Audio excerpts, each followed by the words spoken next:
Hey everyone, in today's video I'm going to show you how to thread the needle. So let's take a look at the top of the sewing machine. So here you need to pull this up. That's where you need to put the thread spool, and this is called a thread spool. So I'll put this here, and then this here you see a mark 1 here.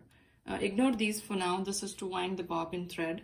So remember, this is marked as 1.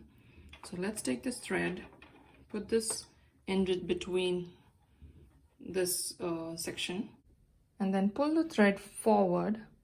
And then if you look here, there is 2 here, and then you need to go under this. Again, there's a 3 here at the bottom,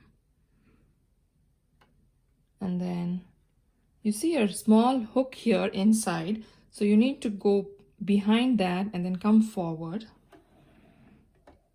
and then come down. All right, next the thread needs to go over this metal piece here, and then under this hook here.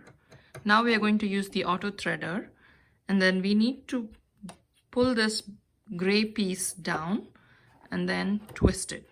So let me show that again. So the thread needs to go under this hook and then pull the gray piece and then twist it.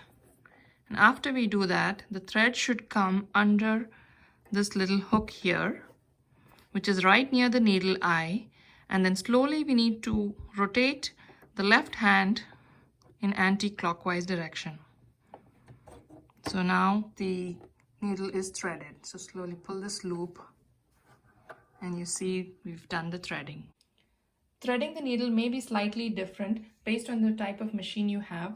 So today I showed on Brother XL2600i. So follow the instructions in your manual to thread your sewing machine. Thank you for watching. Take care. Bye.